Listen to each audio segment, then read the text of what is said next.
How many of you use technology for communication in your day-to-day lives?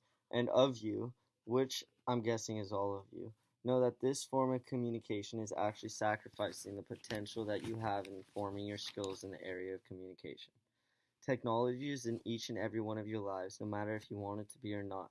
And in this day and age, communication through technological devices such as cell phones, tablets, and even watches have become a societal norm.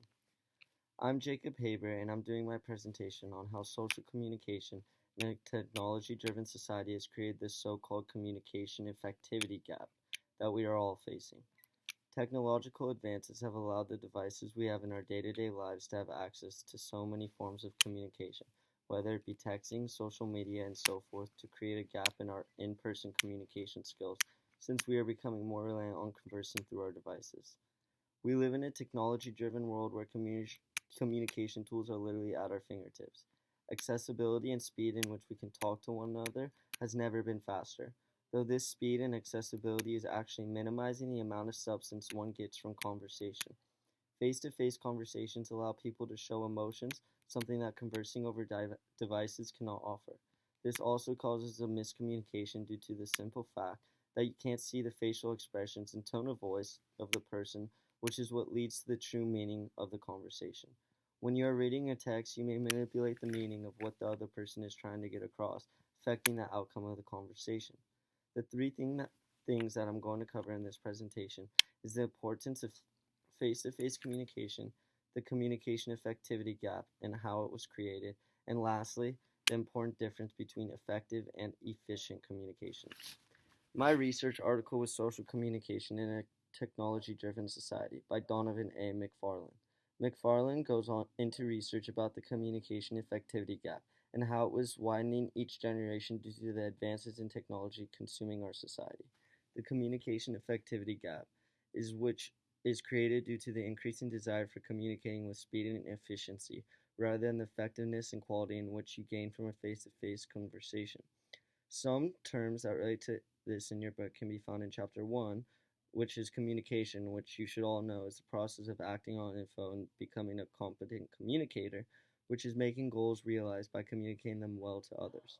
Another term associated with this communication apprehension, which is found in Chapter 4, which is fear and anxiety associated with communication. We live in the internet-driven society, and the amount of face-to-face interactions are decreasing. Our society now demands faster and more accessible conversation, and these devices, such as smartphones, for business and social aspects of life, have served us well, but they have sacrificed who we are in the process. It causes miscommunication and undermines the extent of the feelings shared on a personal level. This causes people's communication skills to not fully develop to the potential they truly have.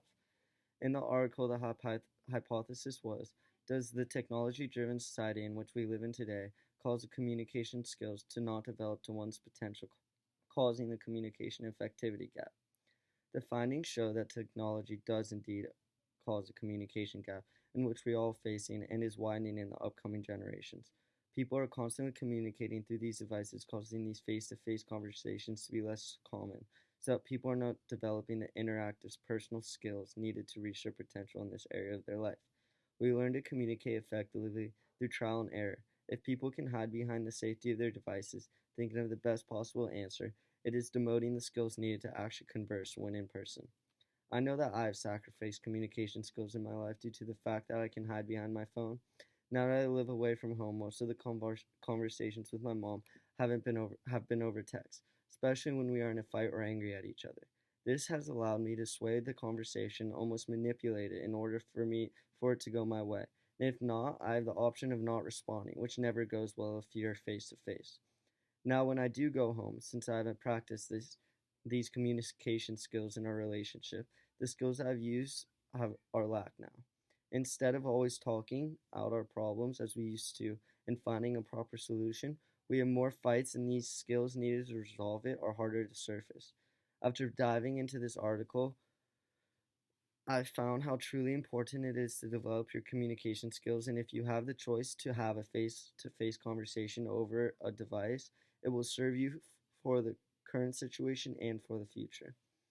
Next time I'll get into an argument with my mom, I'm going to avoid texting about it at all costs and make sure I call her or even make a drive down to talk to her in person and work things out so that the tension is not compounded over time due to the miscommunications and the lack of feelings shared from texting.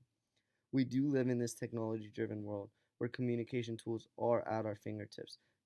The communication effectivity gap is growing, and we have to realize that this and take control of it.